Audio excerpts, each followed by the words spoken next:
Okay, so Cameraperson. This is a film that I had not heard of until Sunday. Here's the story behind me seeing this film. It's important to give the contextual information. I was having a quiet day. Sonia was having some of her friends round. Ugh. My housemate Sonia. She was having some of her friends round. They're very cheerful, excitable people. Very, kind, loud, nice to each other. Ugh. Can't be having it. So I was like, getting out of here.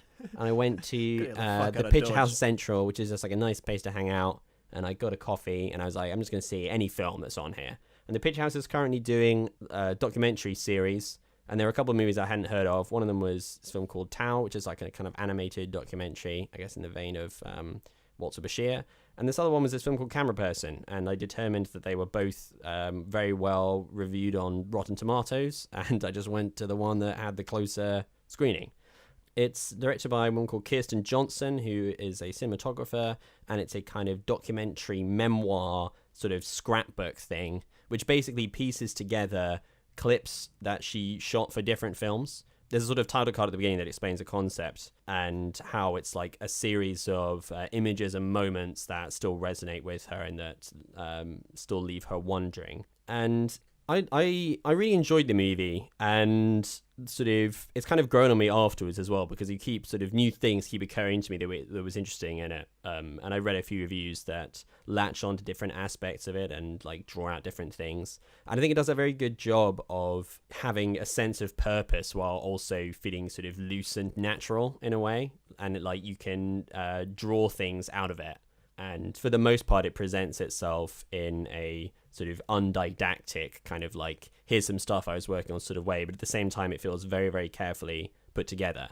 One of the things that maintains, that keeps it interesting throughout, even though these clips don't have a lot to do with each other, is the fact that the perspective of the documentary is a very unusual one, because normally you either have a kind of narrator who's speaking to you, directly talking to the audience and guiding you through the story, or you have footage which is just presented and there is no voice to explain what's going on. Sure. But in both cases they're trying to elide the person who's actually behind the camera filming it. Documentaries tend to present themselves as there's essentially a floating lens that's just capturing stuff. Sure, yeah.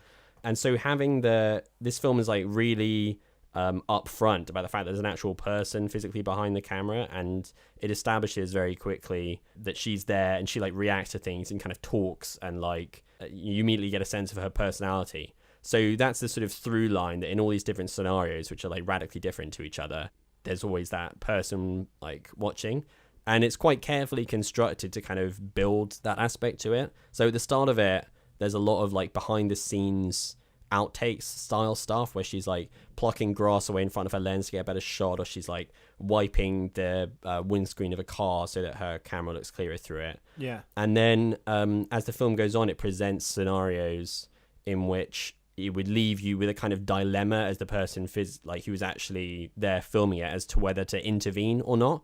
There's a couple of moments of real drama.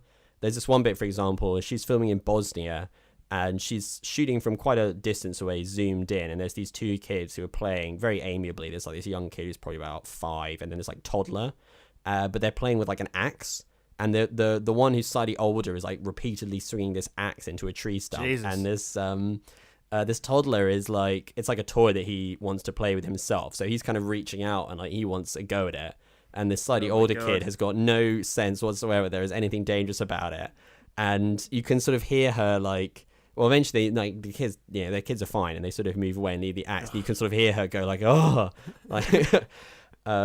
and yeah, I think that when the film is kind of at its most successful when it has these little moments of individual drama that pop out, and the structure of it means that you never know when to expect that that's going to happen. Sure, yeah. Because it kind of just fades in and out, and it hops all over the world, and some bits, nothing happens, seemingly, Right. What's the time frame? Over how many years is this? It's not 100% clear, to be honest. I think she's been a documentary filmmaker for a long time, but I think most of the stuff is drawn from the last 15 years. I think she had an old lady's voice 25. By the end. At the beginning, she's no, she's put down the axe, and then she's put down the axe. Well, yeah, that happens. That keeps happening to her. put down the axe. This happened to me in 1932. That boy was okay, and I hope you are as well. I can't believe the same thing's happening to me in a different part of the world. Down the damn axe. No, that doesn't happen. I think she's probably like in her 50s or something. Right. She doesn't have a comical old woman voice at any That's a at shame. any point. I think she should have put one on. Yeah. The film does a very good job of drawing the connections out through juxtaposition without like overdoing it. And it also serves as a little mini chronicle of her own family. She's got bits of like home footage of her young twins and also her mother who is suffering from Alzheimer's. And so there's this little kind of weaved in through this other stuff. There's this kind of family drama that is also playing out that's quite sort of sensitively done. It reminded me a little bit of something like If on a Winter's Night, A Traveller, the Italo Calvino novel, which is just like fragments of other novels. Yeah. In that it has part of the sort of playfulness and the fun of it is that it just drops you into scenarios with zero context, or sometimes there is a bit and sometimes there isn't, and you just have to like catch up and you got to figure out what's going on, and that's always interesting. Like every few minutes there'll be a new person. It's like, who's this? Like, what are they doing? You know? Yeah, you have to work a bit harder as a viewer. Yeah, and that's like that's kind of fun. And then some things will come back later on, and you realize that you're seeing the development of a story, and then other things never come back. And it's it's not signposted what'll happen. There's also some sort of fun like celebrity cameos. Oh wow! Like she made this documentary about Jacques Derrida, and if you didn't know that before going in, then there's just this bit where Derrida turns up, and he's always like, "Oh, okay." And then she was also she worked on both Citizen 4 and Fahrenheit 9/11. Oh wow! And there's this bit in it with Michael Moore, and he's like interviewing some soldier. It's like, oh shit, it's Michael Moore. Yeah. Like I just thought I was listening to some Bosnian family talking about the horrors of war, and now Michael Moore's turned up making jokes about soldiers. Great. Cool. Yeah, it's I really recommend it. It's like it was sort of fitted my mood very well at the time. That it's like quite a gentle film, but it's very thought provoking, and it's never boring. It's always sort of interesting seeing what's going to come next. And there's only occasionally where I felt like it got a little bit too like obvious, and I think sometimes it veers towards a particular type of film which feels a bit more familiar, which is like the kind of spread of humanity thing. Right. Do you remember that Trevor McDonald's Vision Express ad where he's like, I've seen a million things. I've seen a man who could be king of anywhere. And it's like all this like it's weird pro-Reagan ad. Yeah, it's bizarre, like bit where he loves Reagan. But like it's this kind of collection of news footage and that kind of like, here's a shot of vibrant world life, and here's a shot of a bombed out hospital, and isn't the world full of horrors and also beauty? I feel like that is the sort of thing that's supposed to evoke a sense of like mind expansion, but it has its own character, so that rather than feeling like you're part of some universal human experience, so that you just like you're watching a film that's like those films. Does that make sense? Yeah, I totally get you. And I think that occasionally this veers towards that, but it's definitely a cut above that kind of thing because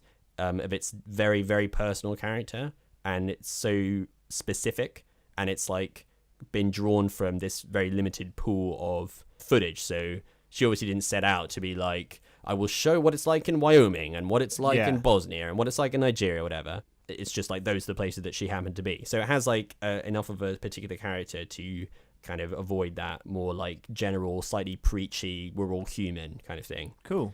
So yeah, I thoroughly recommend it. I kind of feel like it's the sort of film where you wouldn't want to spoil. It's hard to spoil because there's no like plot or anything, but like there's so many individual moments of like cool little bits of drama and some bits that are really gripping and some bits that are very moving that I wouldn't want to talk too much about the specifics of it. But I really recommend checking it out. I think it's quite a good movie as well to watch, like to like download if it's available on like on demand. It's a good on demand movie because it's not spectacular, it's a lot of like outtakes and stuff.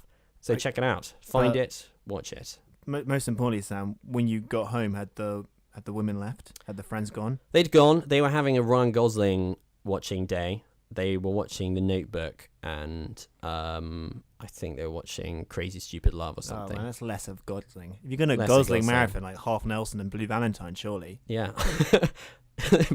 I don't know if that Blue Valentine necessarily had the spirit they were looking for, but they could have at least gone for Lars and the Real Girl. That's a charming film. Come on.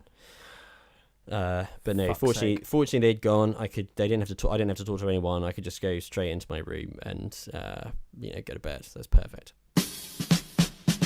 Sam and Danny both watched a film and they decided to record a few opinions on the things they saw. You're gonna hear them in a moment or so. There could be angry disagreements, but their views are normally quite close. A joint review shared between two podcasts.